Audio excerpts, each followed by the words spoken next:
자, 정범과 공범의 구별.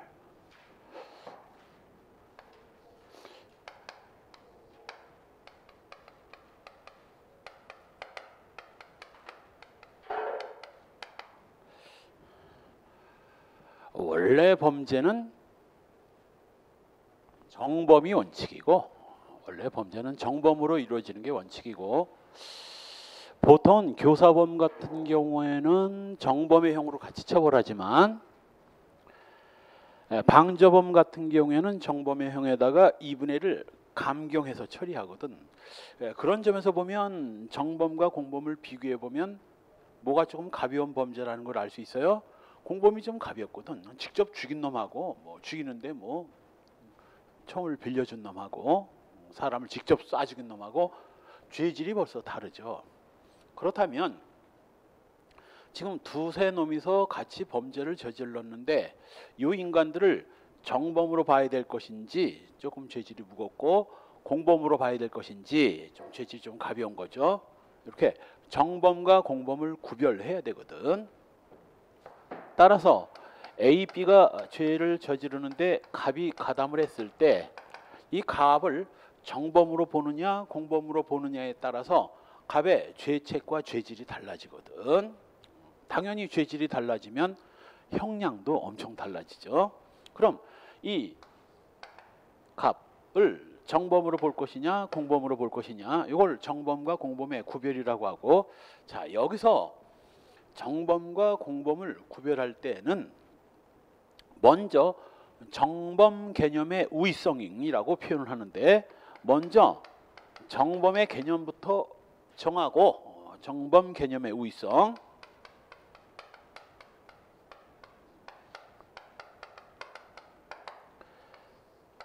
정범을 먼저 정해서 정범으로 인정되는 자들을 다 빼고 나머지는 다 나머지는 공범으로 처리하는 입장입니다. 그래서 정범과 공범을 구별할 때는 정범 개념부터 우선 정해야 되는데, 그 정범 개념을 정할 때도 그 정범 개념을 좁혀서 인정할지 넓혀서 인정할지를 놓고 바로 여기 확장적 정범 개념과 제한적 정범 개념으로 나눠집니다. 우선 확장적 정범 개념에 의하면, 말 그대로 확장적 정범 개념은 정범의 개념을 굉장히 넓게 인정하는 입장입니다. 아주 쉽게 설명하면 범죄 결과에 조금이라도 영향을 미친 자가 있다면 전부 정범으로 보는 입장이에요. 그렇다면 우리 공범의 대표적인 교사범과 방조범도 정범의 그 범죄 결과에 영향을 미쳤을까 안 미쳤을까? 미쳤지. 교사는 범죄를 저지를 생각이 없는 놈한테 범죄 의사를 불러일으키게 만들어서 범죄 결과를 발생시키게 했고, 방조는 그 결과 발생에 도움을 줬으니 영향을 미쳤겠지. 그렇다면 교사범, 종범, 지금 우리가 전형적으로 공범이라 부르는 교사범과 종범도 확장적 정범 개념에 의하면 공범이 아니라 정범이 된다. 공범이 아니라 정범이 되는 겁니다. 그래서 범죄 결과에 하여간 조금이라도 영향을 준 자가 있다면 전부 요거 정범으로 보는 입장이고, 그러니 이 정범 안에 교사범과 종범도 여기 포함되는 겁니다. 교사와 방조도 요 정범 개념 안에 다 들어가고, 그렇게 되면 이제 우리 형법에는 공범이라는 게 거의 없게 되는 거지. 그런데 우리 형법이 교사범, 방조범에 관한 공범 규정을 두고 공범 규정을 두고 교사범과 방조범을 처벌한다면, 자, 원래는 교사와 방조도 뭐로 처벌되어야 하는데 정범으로 처벌되어야 되는데, 교사범 특히 이제 방조범 규정을 적용하면 2분의 1을 감경해서 처리하거든. 이 규정만 없었다면 얘도 뭐로 처벌될 건데 정범으로 처벌될 건데, 이 규정 때문에 감경을 받으니까 이 형법상 공범 규정은 형벌 축소 사유라고 부르는 겁니다. 원래는 정범으로 처벌되어야 할 자를 공범으로 가볍게 처벌하니까 이걸 형벌 축소 사유라고 불러요. 이게 이제 신경심 한번 나왔는데 이게 학생들 머릿속에 이 확장적 정범 개념과 형벌 축소 사유가 이게 반대 개념이거든. 이건 넓히는 거고 이건 뭐 좁히는 건데 그래서 보통은 함정 문제를 이렇게 봅니다. 보통 나옵니다. 확장적 정범 개념에 의하면 우리 형법상 공범 규정은 형벌 확장 사유이다. OX, X야. 형벌 축소 사유예요. 그러니까 이제 확장적 정범 개념에 의하면 형벌 확장 사유 같은 확장이니까 맞는 거 아닐까? 노 반대야. 확장적 정범 개념에 의하면 공범 규정은 형벌 축소 사유이고 제한적 정범 개념에 의하면 제한적 정범 개념은 말 그대로 정범의 개념을 굉장히 타이트하게 인정하는 입장이지. 까칠하게. 즉 구속요건에는 여러 가지 학설이 좀 있지만 구속요건을 직접 실현한 자는 전부 뭐 정범, 구속요건 이외 행위를 함으로써 범죄에 가담한 자들은 뭐 전부 공범 이렇게 보는 입장입니다.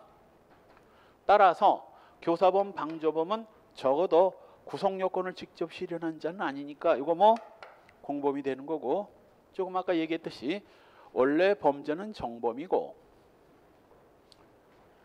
정범을 원칙으로 처벌하는데 만일 이 공범 규정을 두지 않았다면 공범들은 정범이 아니니까 정범으로는 처벌 못해.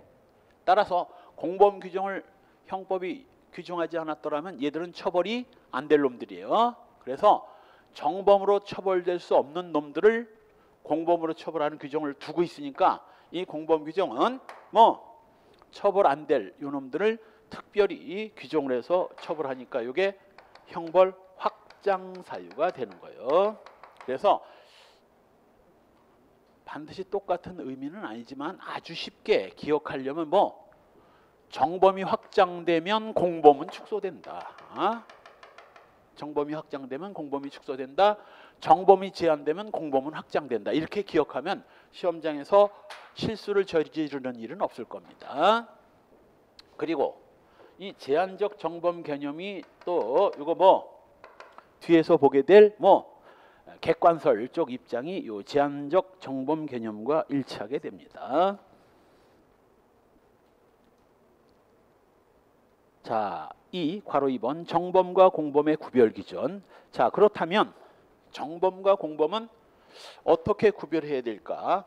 이때 조금 아까 얘기했듯이 뭐 정범과 공범을 구별할 때는 뭐부터 정하고 정범 개념부터 먼저 정하고 정범이 아닌 것들은 전부 다 공범으로 취급하면 된다는 거예요. 자, 객관설에 의하면 바로 구속요건에 해당하는 행위를 한 자들은 정범, 구속요건 이외의 행위를 함으로써 범죄에 가담한 자들은 전부 공범 이렇게 보는 입장입니다. 그런데 이 학설은 어디서 이제 문제가 생기느냐면 이건 지웁시다.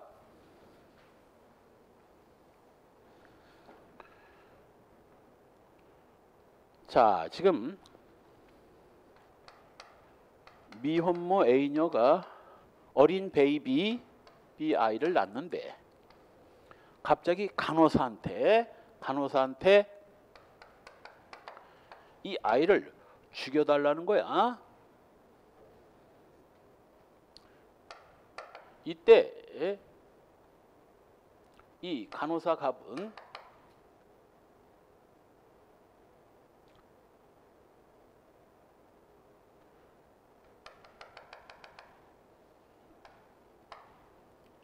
B를 살해했고, 다른 예를 들어봅시다. 이렇게 구속요건에 해당하는 행위를 한 자들은 정범, 구속요건 이외의 행위를 한 자들은 공범으로 보는데 이 학설은 반대 개념이 안 나와 있어요.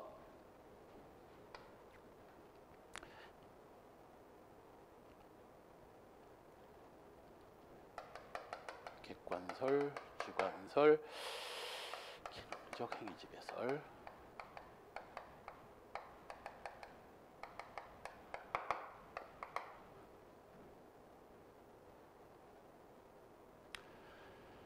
주관설부터 봅시다. 주관설부터 봅시다. 이해하기가 주관설부터 더 보는 게 쉬우니까요. 간호사 얘기. 일단 주관설에 의하면 자신의 범죄를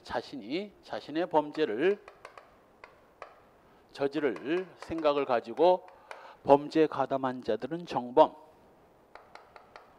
타인의 범죄에 가담할 생각을 가지고 참관자들은 공범, 이렇게 보는 입장입니다. 내 책에는 주관설부터 먼저 나왔거든. 그래서 자신의 범죄를 저지를 생각으로 가담한 자들은 정범, 타인의 범죄에 가담할 생각으로 참여한 자들은 공범, 이렇게 보는 입장입니다.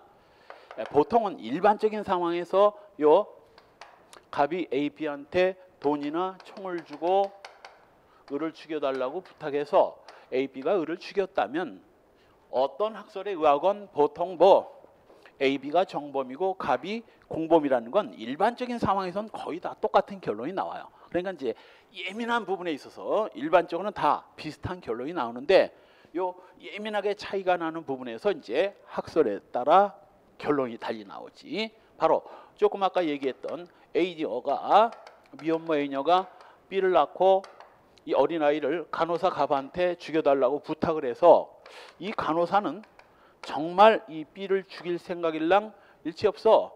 자기야 산부인과 간호사 생활을 10년 이상 하면서 이렇게 예쁜 아이는, 또 토실토실하고 예쁜 아이는 처음이야. 물론 당연히 갑 간호사는 펄쩍 뛰면서 내가 왜 B를 죽이냐, 미친 거 아니냐. 그런데 이 A가 간호사를 붙잡고 하소연을 하는데 눈물 없이는 들어줄 수 없는 사연이에요. 정말 얘 아니면 얘 둘 중에 하나가 죽어야 불행이 끝나는 그런 운명입니다. 너무 A 사정이 딱해서 자기는 정말 B를 죽일 생각일랑 눈꼽만큼도 없었는데 A의 사정이 너무 딱해서 부탁을 안 들어줄 수가 없어서 살해했습니다. 자, 객관설에 의하면 갑이 갑이 구성요건을 실현했으니까 정범이고 얘가 공범이 되는데, 주관설에 의하면 갑이 뭐가 되는 거야? 자신은 B를 죽일 생각은 일체 없었으니까 자기가 범죄를 저지를 생각으로 가담한 게 아니기 때문에 정범이 아니고 얘가 공범이 된다는 이런 황당한 결과가 나오거든. 그래서 주관설에 의하면 이 갑 간호사를 정범이 아닌 공범으로 보는 이런 황당한 결론이 나오거든. 그래서 이제 객관설이 등장합니다. 객관설은 얼핏 보면 굉장히 깔끔해. 조금 아까 본 것처럼 구성요건을 실현한 자들은 전부 정범, 구성요건 이외 행위를 한 자들은 전부 공범으로 보는 입장인데, 객관설에 의하면 결국은 B의 목을 졸라 직접 구성요건을 실현한 자가 갑이니까 갑이 정범이고 A가 공범이 되겠죠. 그럼으로써 주관설에서 생기는 문제점을 객관설은 말끔히 해결하지만, 객관설은 어디서 문제가 생기느냐면 소위 공동정범의 경우, 그 전에 한번 예를 들어준 적 있죠. A가 갑을 유인하고 B가 갑을 덮쳐서 C가 가지고 갔던 칼로 갑을 찔러 죽이기로 하고, A가 유인하고 B가 덮치니까 C가 칼로 찔러서 갑을 살해했다고 가정합시다. 자, 이렇게 되면 직접 갑을 칼로 찔러 살해한 자는 C뿐이고 A와 B는 살인행위 이외 행위로서 범죄에 가담했으니까 A, B를 정범이 아닌 공범으로 봐야 된다는 문제가 생겨요. 알다시피 우리 이 A, B, C는 소위 뭐라고 부르죠? 공동 정범이고 공동 정범은 정범을 공동으로 저지르는 거기 때문에 이거 뭐 정범이거든. 바로 이때 이 객관설에 의하면 이 뭐 공동 정범을 정범으로 볼 수 없다는 문제가 생겨요. 왜? 얘들은 구속 요건을 직접 실현하지는 않았으니까. 이런 문제가 생기고, 한편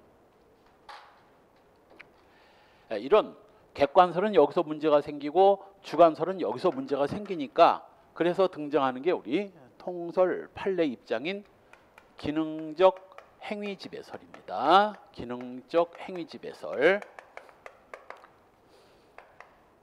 행위지배를 하면서 범죄에 가담한 자들은 정범, 행위지배 없이 범죄에 가담한 자들은 전부 공범으로 보는 입장이에요. 그럼 이 행위지배가 또 뭐냐? 행위지배는 세 가지 형태로 나눠집니다. 첫째, 실행지배. 둘째, 의사지배. 셋째, 기능적 행위지배.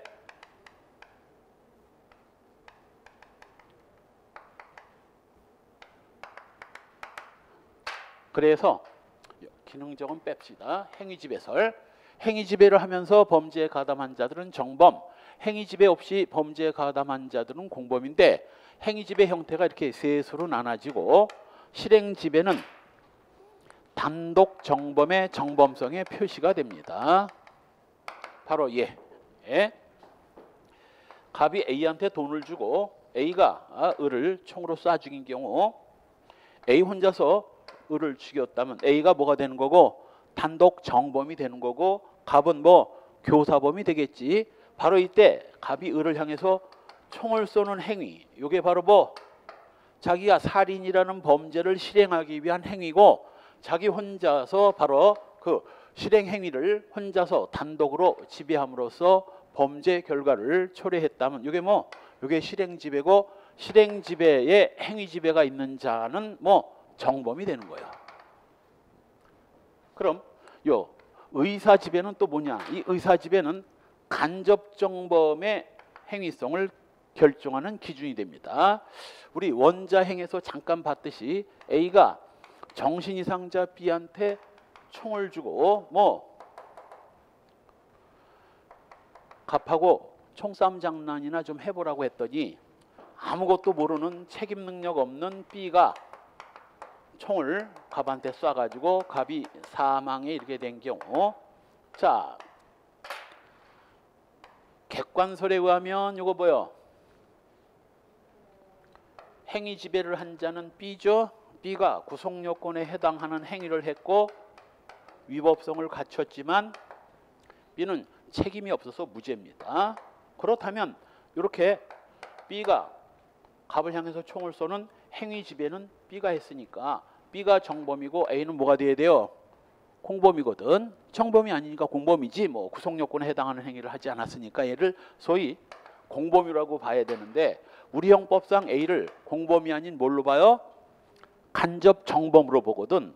간접 정범도 어디까지나 정범입니다. 간접 정범도 어디까지나 정범이고, 간접 정범 A를 갖다가 이 객관설에 의하면 뭐 구속 요건에 해당하는 행위를 하지 않았다는 이유로 A를 공범으로 봐야 되는 문제가 생기는데, 이 행위 지배설에 의하면 자 이때 직접 A가 실행 지배를 하지는 않았지만 아무것도 모르는 정신 이상자의 그 정신 이상 상태를 교묘히 이용 조종을 해서 갑의 사망이라는 결과를 초래했다면, 바로 이 A가 정신 이상자 B의 의사를 교묘히 조종을 해서 결과를 발생시켰으니까 실행 지배는 하지 않았지만 의사 지배로서 행위 지배를 한 자고, 의사 지배라는 행위 지배를 했으니까 요 A도 정범이 된다는 겁니다. 마지막 기능적 행위 지배, 이거 시험에 2번이나 나온 거야. 바로 공동 정범에 있어서 직접 갑을 죽이는 살인 행위의 실행 지배는 C가 했지만 A가 유인하고 B가 덮침으로써 C가 갑을 죽이는데 도움을 줬다면, 셋이서 각자 맡은 바 역할을 충실히 이행함으로써 갑의 사망이라는 결과를 끌어냈으니까 요 A와 B도 직접 실행 지배는 하지 않았지만 뭐 맡은 바 자신의 역할을 충실히 한다는 뭐 기능적 역할 분담으로서의 행위 지배는 했다는 얘기지. 따라서 기능적으로 맡은 바 역할을 충실히 함으로써 갑의 사망이라는 결과를 발생케 했다면 요 A, B도 뭐 기능적 행위 지배를 한 자로서 행위 지배를 했으므로 정범으로 봐야 된다는 거예요. 그래서 실행 지배는 단독 정범, 의사 지배는 간접 정범, 그리고 기능적 행위 지배는 공동 정범의 정범성의 기준이 되는 겁니다. 그래서 지금까지는 보통은 이제 초짜들은 뭐 구성요건을 실현한 자들은 정범, 구성요건 이외 행위를 한 자들은 공범 이렇게 표현합니다. 이 강의를 듣고도 나중에 저 뒤에 가서 정범이 뭐고 공범이 뭐지라고 물어보면 정범은 구성요건을 직접 실현한 자입니다. 이렇게 답변한 학생이 30-40%인데 지금 다수설과 판례가 뭐니까 행위지배설이니까 정범이 뭐고 공범이 뭐지라고 물어보면 뭐라고 답변해야 돼요? 행위지배를 한 자는 정범이고 행위지배 없는 자가 공범입니다. 그럼 이제 다음 질문이 나가지. 행위지배의 형태가 뭐지라고 물어보면 단독 정범은 실행지배, 간접 정범은 의사지배, 공동 정범은 기능적 행위지배입니다. 이렇게 답변이 나와줘야 돼.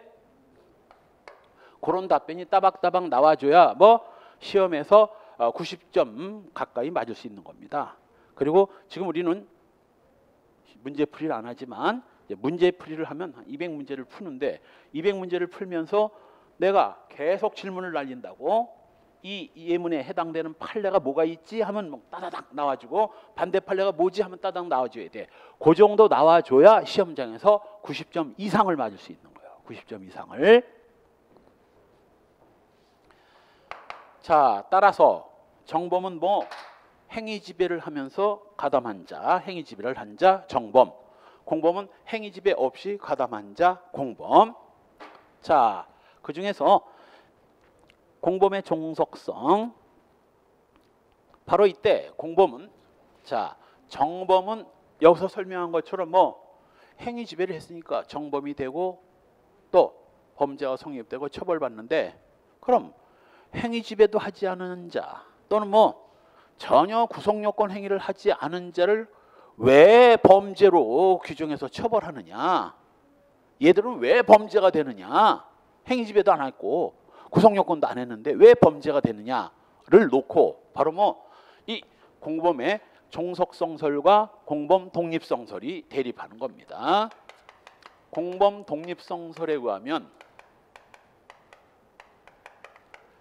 비록 공범은 행위지배도 하지 않았고 뭐 객관설에 의하면 구성요건적 행위도 하지 않았지만 바로 공범 갑의 스스로의 행위가 이미 범죄 행위에 해당되는 거예요. 즉 A한테 돈과 총을 주면서 갑을 죽여달라고 부탁하는 행위 그 자체가 이미 범죄라는 거지. 그래서 공범은 정범과 독립해서 공범 스스로의 행위 그 자체가 뭐 범죄가 된다는 입장이 공범 독립성설이고 이에 비해서 공범 종속성설은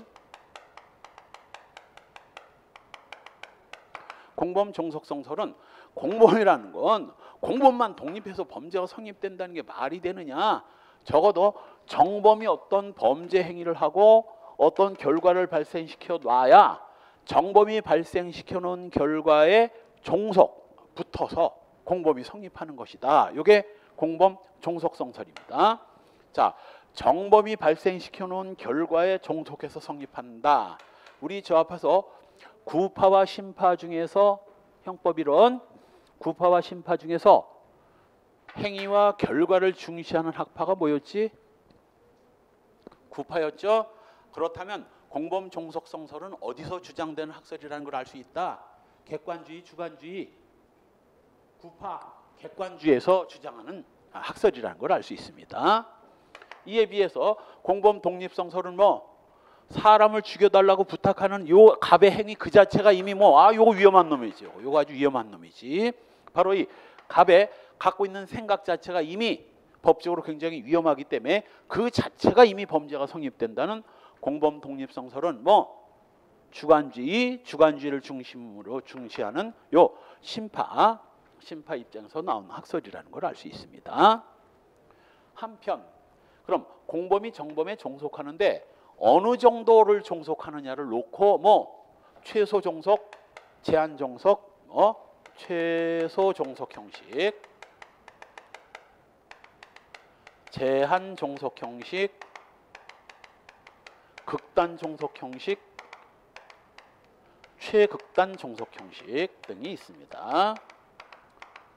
즉 최소 종속 형식은 공범은 정범에 종속하는데 정범이 뭐만 구비하면 구성 요건만 구비하면 정범이 구성 요건만 구비하면 그 정범의 구성 요건에 종속해서 공범이 성립한다는 거예요.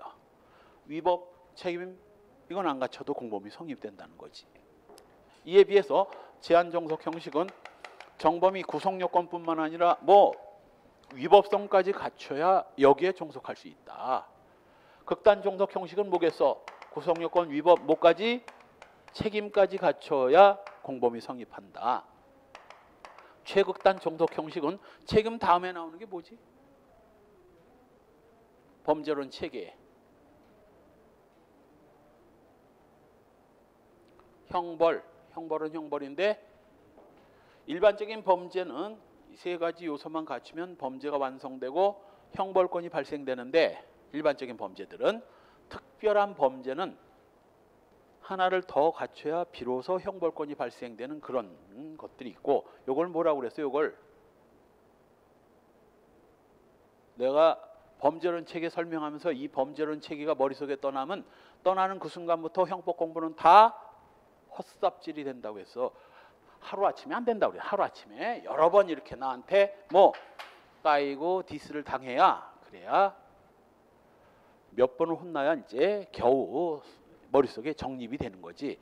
처벌 조건이잖아. 처벌 조건. 일반적인 범죄에서는 형벌권이 당연히 발생되는데 처벌 조건을 별도로 필요로 하는 범죄가 따로 있고 그게 바로 뭐야? 객관적 처벌 조건으로서 사전수뢰죄, 인적 처벌 조각 사유로서 친족 상돌의 일항 등이 있죠. 바로요. 처벌 조건까지 갖춰야 공범이 성립한다는 입장입니다. 보통은 처음 형법을 공부하는 학생들은 이 넷 중에서 제일 친근감이 가는 학설 뭐가 딱 맞을 것 같아? 뭐가? 보통은 극단 종속 형식의 친근감이 가야 이게 정상이야. 왜? 이 세 가지 요소가 갖춰져야 정범이 범죄가 성립되고 정범이 범죄가 성립돼야 당연히 공범이 여기 종속한다. 이게 마인드로 딱 맞아야 되거든. 그런데 자, 내가 저 앞에서 구성요건과 위법은 구성요건이 뭐라고 그랬어? 구성요건이 뭐지? 수백 개의 범죄 유형, 수백 개의 범죄 유형, 살인, 강도, 강간, 방화 같은 이 수백 개의 범죄 유형이고 위법은 그 범죄 유형이 뭐 법에 위반된다는 거. 사람을 죽이면 보통은 법에 위반되지. 단 정당방위로 죽였다면 뭐 그때는 법에 위반되지 않습니다. 위법성이 조각 사라지고 적법행위가 된다고 그랬어요. 그래서 이 구성요건과 위법은 행위에 대한 객관적 평가라면 이건 행위에 대한 객관적 평가라면 책임은 뭐라고 그랬어요? 행위자에 대한 주관적 평가라고 했습니다. 행위자에 대한 평가예요. 따라서 이 행위자는 행위자별로 별개입니다. 행위는 객관적으로 똑같이 평가하지만 행위자는 행위자별로 별개라고. 그러니까 A가 정신이상자 B를 데리고 갑에 금은방을 털었어요. 얘는 정상인이고 얘는 정신이상자니까 책임 능력이 없는 놈이지. 자, 그래서 10일 뒤 두 놈이 검거됐습니다. 자, A는 당연히 뭐 절도도 요거 특수절도일까 단순절도일까? 얼핏 보면 얘는 책임 능력이 없으니까 얘는 빼고 얘 혼자서만 단순절도 내지는 뭐 야간 주거침입절도 너 합동절도로서 특수절도 됩니다. 왜? 얘도 책임은 조각되지만 뭐 구성요건적 행위는 맞거든. 얘도 행위고 이 행위를 합동을 했으니까 이거 뭐 특수절도 합동절도 돼. 합동절도 됩니다. A는 합동절도로서 특수절도고 B는 뭐 책임이 조각돼서 무죄입니다. 그래서 행위에 대한 객관적 평가는 동등하지만 행위자에 대한 평가는 뭐 개별적으로 따로따로 따져야 되는 거야. 그래서 강의를 하는 나는 뭐 강의를 하는 사람으로서의 책임이 있어. 그래서 내가 주로 이제 다른 학원에서 문제가 돼서 때려 시공부에 자꾸 시간을 줄이고 그럼 뭐 하라는 얘기야. 강의를 대충 하라는 거야. 난 그렇게 못 살거든. 내 강의로 학생들 운명이 좌우되는데 그걸 어떻게 허술이 하나. 그래 놓고 뭐 나중에 뭐 그 학생들 뭐라고 하면 돼. 뭐라고 얘기를 할 거냐고. 어거지로 보강하고 시간 끌고 하다가 진도 잘못 맞추고 보강 많이 한다고 잘렸잖아. 책임값 때문에 그러거든. 나는 아무것도 아니고 여기서 그냥 학원비 받아가면 되겠지만 강사료 받아가면 되겠지만 학생들은 운명이 걸린 거야. 그래서 내가 제일 나쁜 새끼들이 뭐야. 공부 대충 하면 합격할 수 있다고 뻥카 치는 놈들. 세상에 40대 1, 30대 1 시험 경쟁에서 대충 공부해가지고 암기해야 할 거 몇 개 외워가지고 합격한다는 게 말이 됩니까? 그게 다 사기꾼들이지. 그래서 나는 뭐 강의를 하는 사람으로서의 책임이 있습니다. 적어도 학생들한테 강의를 듣고 합격할 수 있는 강의를 해줘야 돼. 그 다음 그 강의를 듣고 열심히 공부를 해서 합격하느냐 이거는 뭐 그건 여러분들 몫이라고. 그래서 강의를 하는 사람은 하는 사람으로서의 책임이 있고 강의를 듣는 학생은 예습 복습하고 하는 그런 강의를 듣는 사람의 책임이 따로 있거든. 따라서 공범은 공범으로서의 책임이 따로 있고 정범은 정범으로서의 책임이 각자 따로 있기 때문에 책임은 항상 성질상 뭐 각자가 지는 거야. 책임은 항상 성질상 각자가 자신의 책임을 지는 거기 때문에 책임은 남의 책임에 종속할 수 있는 성질의 것이 아니야. 처음부터 자기가 져야 되는 거거든. 그래서 책임 자체가 종속할 수 없는 성질이기 때문에 그래서 제한 종속 형식이 통설 판례 입장입니다. 통설이자 판례 입장이에요. 그래서 정범이 구성요건과 위법성만 갖추면 공범은 성립돼요. 그럼 여기서 하나 문제가 생겨야 돼. 자, 조금 아까 A가 정신 이상자한테 총을 주고 갑하고 총싸움 장난 해보라고 해가지고 아무것도 모르는 정신 이상자가 갑을 총으로 쏴 죽였다 합시다. A는 책임 능력은 없지만 뭐 구성 요건과 위법은 갖췄고 그렇다면 이 제한 종속 형식대로라면 A는 뭐가 돼야 돼? 공범이 돼야지. 정범이 구성 요건 위법성을 갖췄으니까 책임 없이도 공범이 성립돼야 되는데 우리 형법상 A를 공범으로 봅니까? 뭐로 봐? 간접 정범으로 보는데 간접 정범으로 봐야 되는데 왜 제한 종속 형식을 취하면서 얘를 간접 정범으로 보느냐? 이건 간접 정범에 관한 형법 34조 조문 때문에 그래. 처벌받지 않는 자 뭐 또는 과실범으로 처벌된 자를 이용해서 자신의 범죄를 실현한 자는 뭐 교사 방조의 이해에 따라 간접 정범으로 처벌한다는 34조 규정, 이 규정 때문에 얘가 간접 정범이 되는 것이지. 그래서 시험에 나와 순수한 제한 종속 형식에 의하면 뭐 정신 이성자를 이용하는 행위도 뭐가 된다? 공범이 될 수 있다. 공범이 될 수 있다. 순경 시험에 그렇게 나왔어. 극단 종속 형식에 의하면 A가 정신 이상자를 이용한 경우 이거 공범이 성립할 수 있다? 없다? 극단 종속 형식대로라면 A는 공범이 성립할 수 있다? 없다? 없다. 공범이 성립할 수 없고 뭐 왜? 극단 종속 형식에 의하면 정범이 책임까지 갖춰야 여기에 종속해서 공범이 성립되는데 얘는 책임이 없으니 공범은 성립될 수 없고 뭐 간접 정범이 되는 거지. 그래서 아래로 내려갈수록 뭐 공범이 성립되는 범위는 좁아지고 위로 올라갈수록 공범이 성립되는 범위는 넓어지는 겁니다. 특히 공범 독립성설은 정범의 뭐 구성요건에도 종속할 필요가 없습니다. 구성요건에도 종속할 필요가 없어. 다 뭐 공범이 가능해요.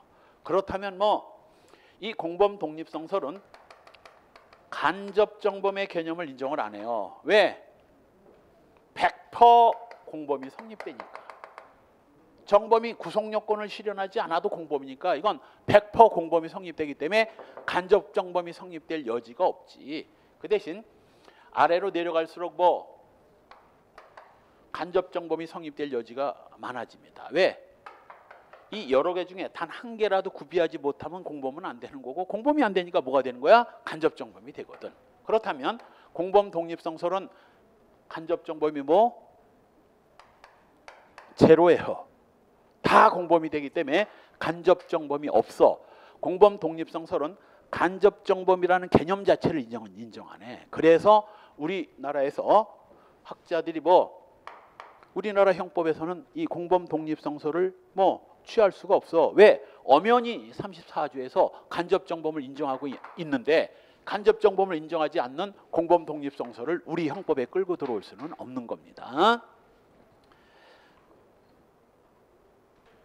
따라서 바로 아래 215쪽 맨 아래 방조죄는 정범의 범죄 판례, 정범의 범죄에 종속해서 성립하는 것으로서 방조의 대상이 되는 정범의 실행행위에 착수가 없는 이상 방조죄만이 독립하여 성립할 수는 없고, 그 밑에 역시 교사범도 두 번째 줄 끝부분 정범의 범죄 행위가 인정되는 것이 그 전제 요건이 된다. 즉 우리 판례가 뭘? 공범 종속성설을 취하고 있다는 걸 알 수 있습니다. 다음 페이지에 공범 독립성설은 아예 뭐 정범의 행위 구성 요건에도 종속하지 않고 공범은 독립해서 성립한다는 입장입니다. 거기 양설의 차이점, 공범 종속성설은 구파 객관주의 범죄 이론에서, 공범 독립성설은 주로 심파에서 주장되는 이론이고, 자 우리 저 앞에서 이미 한번 본 적 있습니다. 절대 예비임모죄는 있을 수 없는 범죄가 있다고 그랬죠. 예비임모에는 절대 있을 수 없는 거. 시험에 5번은 나와서 2개가 골라 돌아가면서 뭐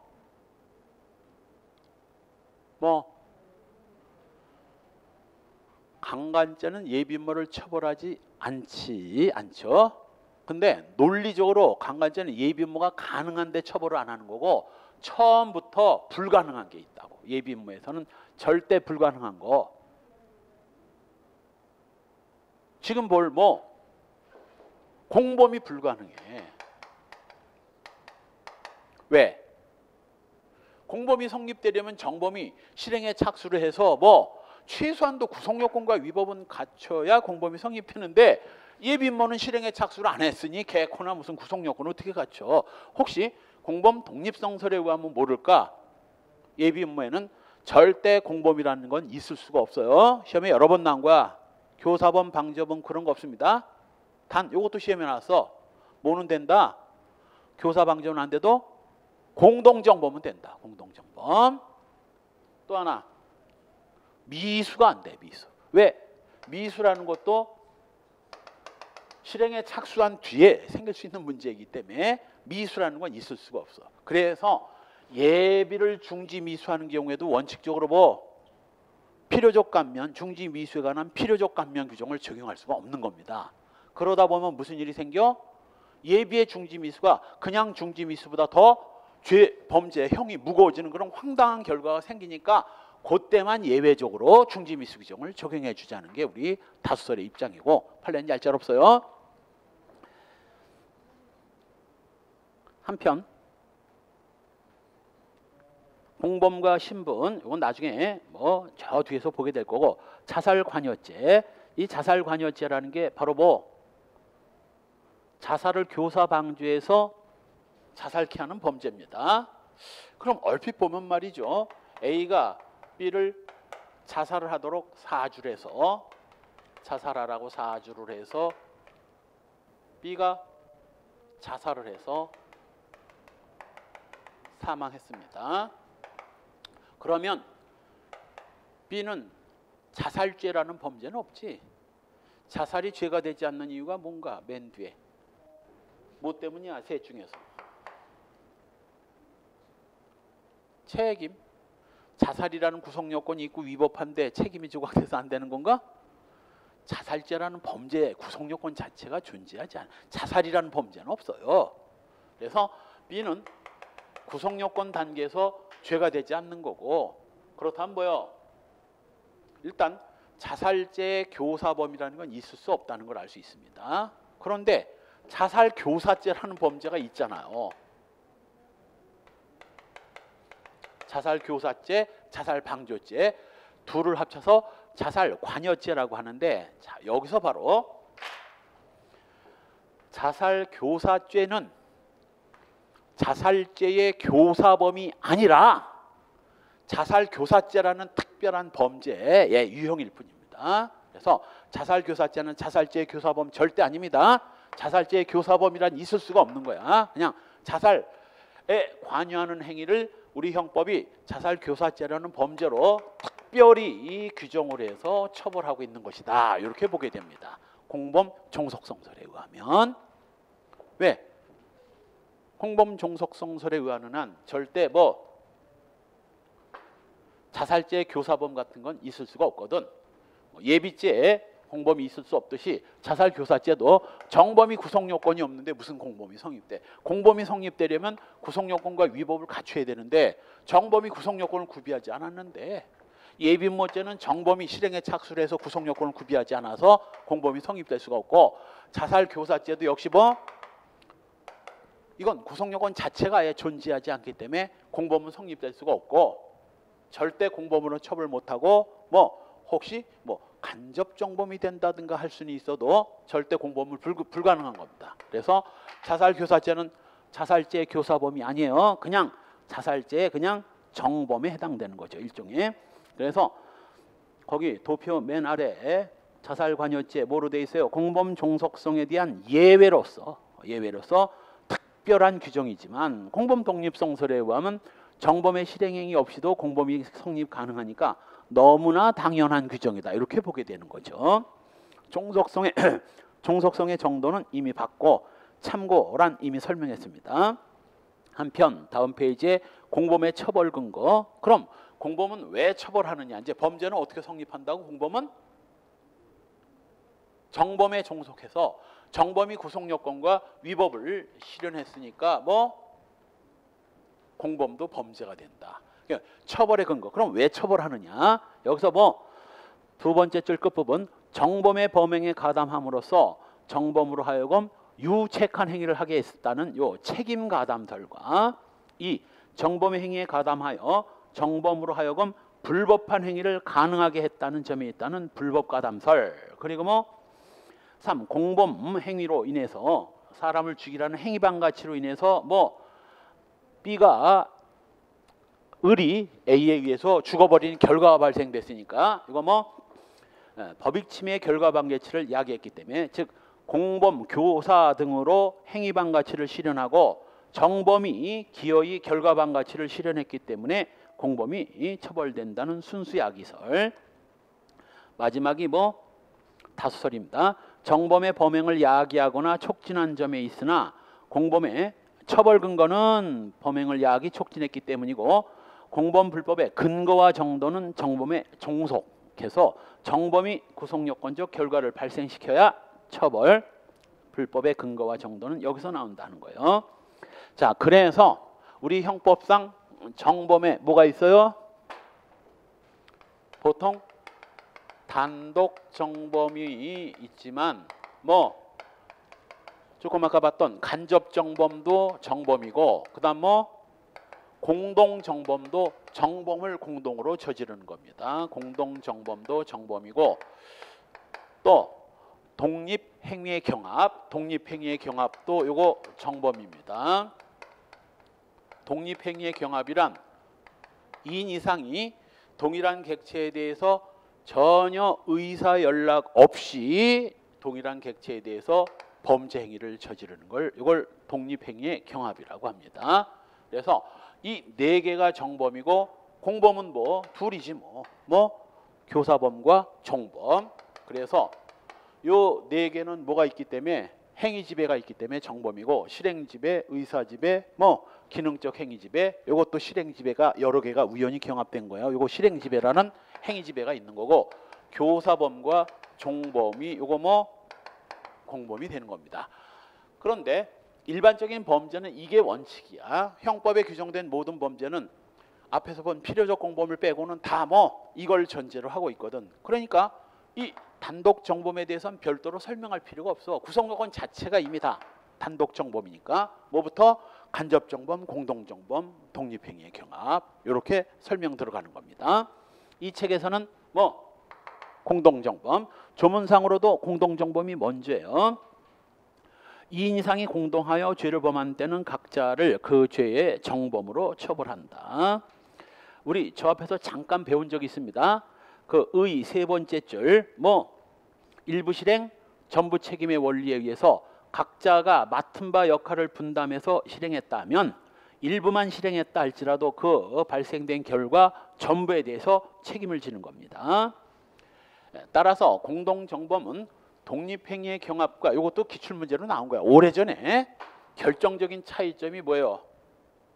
공동정범은 공동 모의를 한 거고 이 독립행위의 경합은 전혀 모의 없이 우연히 범죄가 경합된 경우입니다. 뭐 의사연락 유무에 의해서 의사연락이 있으면 2인 이상 사이에 의사연락이 있으면 공동정범, 의사연락이 없다면 뭐 독립행위의 경합이 되는 겁니다. 본질 바로 그 다시 조문으로 가서 그 2인 이상이 공동하여 그 공동하여에다가 빨간 동그라미를 해놓고 이 공동하여 죄를 범하는 걸 공동정범이라고 하는데 그 공동하여의 의미를 놓고 뭘 얼마만큼 공동을 해야 공동이라 볼 수 있느냐? 범죄 공동설과 행위 공동설, 범죄 공동설과 행위 공동설의 대립이 있습니다. 사실 이 범죄 공동설은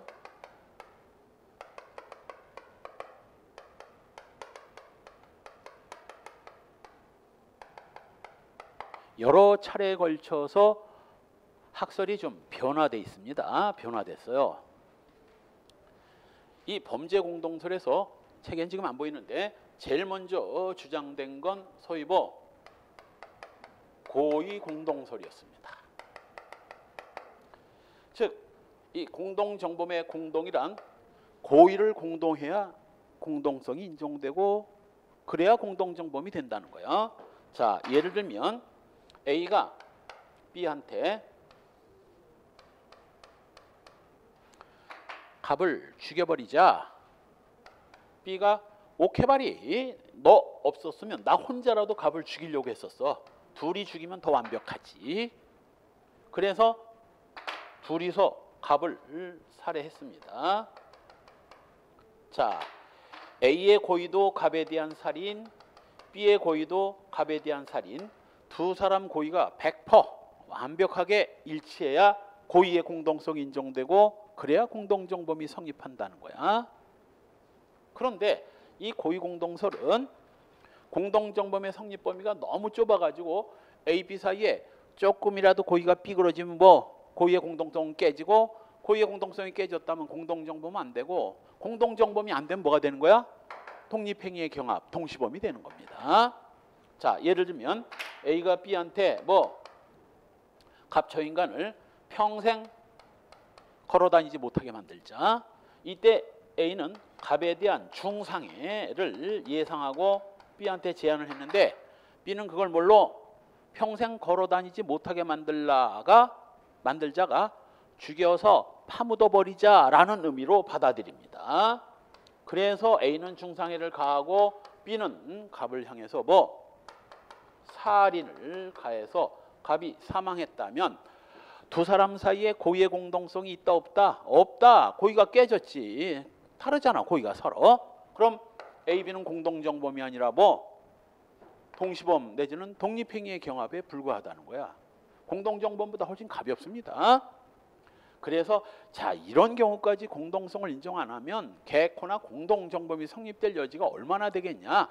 요 정도는 공동성을 인정해 줘야 되지 않겠냐. 그래서 나온 게 바로 구성요건 공동설. 구성요건 공동설이고, 구성요건 공동설이란 두 사람 사이에 구성요건적으로 중복되는 부분이 있다면 그 중복되는 부분에 한해서는 공동성을 인정해서 공동정범을 인정하자 하는 입장이에요. 하지만 이것도 적어도 이 중상해 부분에 대해서는 A, B의 고의가 일치하지만 이번에는 A가 감녀를 따끔하게 혼내주자고 B한테 제안을 했는데 이때 A는 B한테 한 제안이 갑에 대한 뭐 강도, 감녀가 명품을 가지고 주변 사람들을 개무시하고 지가 명품이 있다고 명품 없는 사람 개무시하고 해가지고 이 갑 저 인간을 따끔하게 혼내주자는 게 명품을 다 뺏어가지고 뭐 혼내주자라는 의미였는데 B는 그걸 갖다 뭘로 감녀를 따끔하게 혼내주자. 요거 감녀를 강간하자라는 의미로 받아들입니다. 그렇게 되면 이제 뭐 구성요건적으로 공통되는 부분도 없고 이렇게 되면 고의공동설은 당근 공동정보면 안 되고 구성요건 공동설도 공동정보면 안 되죠. 여기서 바로 뭐 강도와 강간 사이의 공통성, 즉 뭐 폭행협박은 공통되잖아. 요 부분적으로만 완벽하게 이렇게 일치하든가 일부가 일치하든가 뿐만 아니라 양쪽의 일부만 일치해도 공동성을 인정해 주자는 게 이게 바로 부분적 범죄 공동설이고 지금 범죄 공동설이 바로 요 부분적 범죄 공동설을 의미하는 겁니다. 그럼으로써 공동정범을 인정하는 범위가 점차 넓혀져 갖고 지금 현재 범죄 공동설이 바로 요 부분적 범죄 공동설인 거예요. 이건 다 이제 잊혀진 이론이고. 한편 이 범죄 공동설은 적어도 공동정범 사이에 뭐가 이렇게 일치되는 부분이 있어야 공동성을 인정함으로써 요거는 구파 객관주의 쪽에서 나온 이론입니다. 구체적인 범죄가 일치해야 되고 행위 공동설에 의하면 뭐 두 사람 사이에 전혀 일치가 안 돼도 뭐 공동성을 인정하는 입장이고 서로 완전히 겹쳐지지 않는 이런 범죄 사이에도 공동성을 인정합니다. 이게 행위 공동설이고 따라서 구체적인 결과가 발생하지 않아도 또는 결과 내지는 범죄가 중복되지 않아도 행위의 일부만 공동으로 할 의사가 있다면 공동성을 인정하죠. 넓게 인정하는 입장입니다. 우리 다수설 판례는 뭐? 요 행위 공동설 입장입니다. 우리 다수설과 판례가 요 행위 공동설 입장이에요. 결정적으로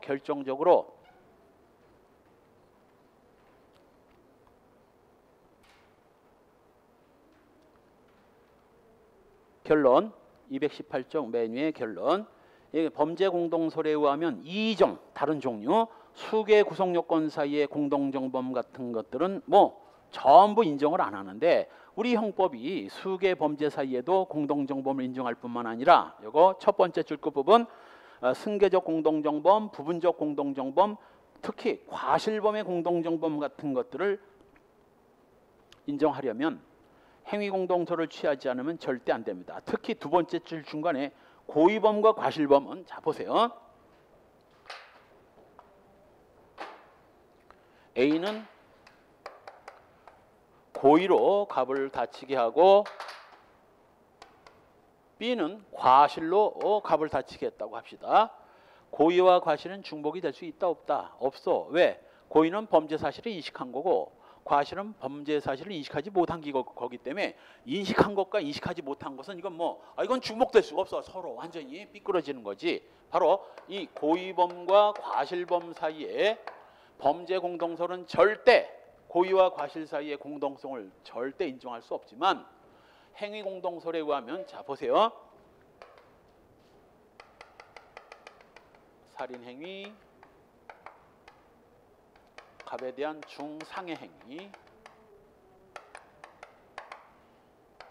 강도 행위, 강간 행위, 그리고 고의 행위와 과실 행위. 범죄 공동설은 앞부분을 공동으로 하자는 얘기예요. 앞부분을. 그런데 여기서 본 것처럼 고의와 과실을 어떻게 공동으로 하나? 고의와 과실은 공동이 될 수가 없어. 그래서 범죄 공동설에 의하면 이런 데서 자꾸 문제가 생긴다고. 공동정범이 성립 범위를 계속 넓혀왔지만 결정적 마지막 넘사벽이 바로 뭐야? 고의와 과실 사이의 공동정범을 도저히 이론상 인정 못하거든. 그런데 행위공동설에 의하면 범죄를 공동으로 하지 않아도 행위만 공동으로 하면 고의 행위와 과실 행위도 행위성 사이에 공동성이 인정되면 전부 공동정범을 인정하는 겁니다.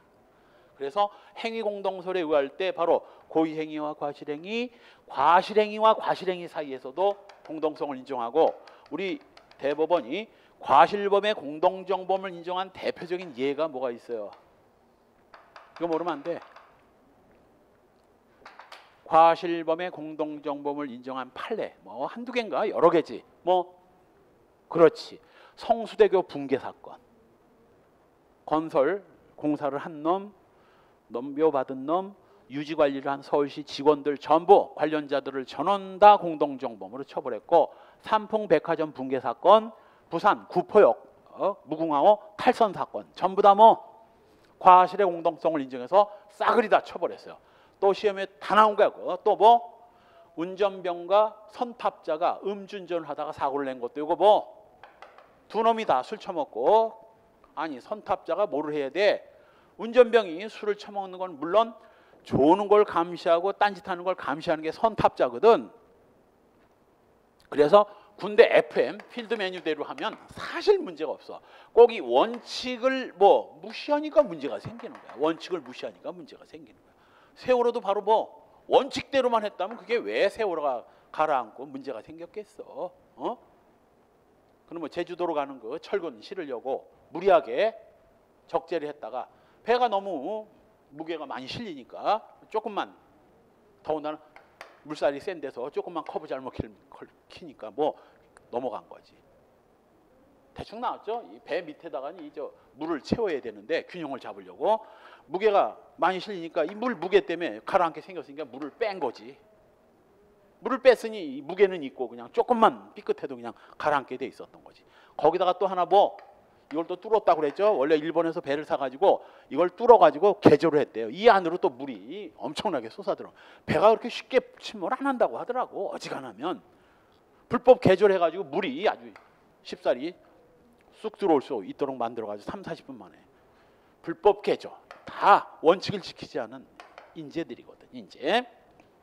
그래서 바로 그 운전병과 선탑자도 뭐 원래는 과실범에 대한 교사 같은 건 있을 수가 없어요. 과실범의 공동정범도 범죄 공동설에 의하면 있을 수가 없거든요. 야, 우리 과실로 저 새끼 하나 죽여보자. 그게 무슨 과실이야? 고의지.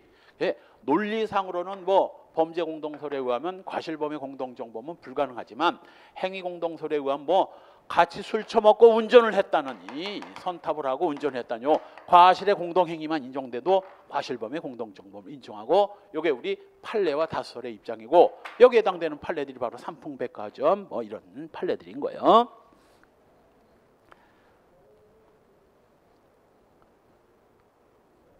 따라서 공동정범의 성립 요건, 공동정범이 성립하려면 뭐 일단 정범성을 갖춰야 되니까 뭐 아까 봤던 정범이 되려면 최소한 뭐가 있어야 돼? 정범이 되려면 뭐가 있어야 돼? 행위지배. 특히 공동정범의 행위지배가 뭐라고? 기능적 행위지배라고 그랬잖아. 이렇게 공동실행. 각자 맡은 바 역할을 충실히 수행한다는 기능적 행위지배가 있어야 되고, 객관적으로는, 주관적으로는 뭐 조금 아까 봤잖아. 동시범과 공동정범의 결정적 차이점이 뭐라고? 의사연락, 공동모의. 그래서 주관적으로는 공동모의, 객관적으로는 공동실행. 이 두 가지를 갖춰야 뭐 공동정범이 성립되는 겁니다. 공동모의와 공동실행. 그 공동실행이 바로 기능적 행위지배예요. 기능적 행위지배. 우리 판례도 바로 아래 판례 동그라미 2번의 줄침 부분만, 그가 단순한 공모제에 그치는 것이 아니라 범죄에 대한 본질적 기여를 통한 기능적 행위지배가 존재하면 뭐 공동정범이 성립된다고 우리 대법원도 뭐 행위지배서를 인정하고 있죠. 주관적 요건 공동모의. 조금 쉬었다 갈까요? 공동모의 10분 쉬었다 갑시다.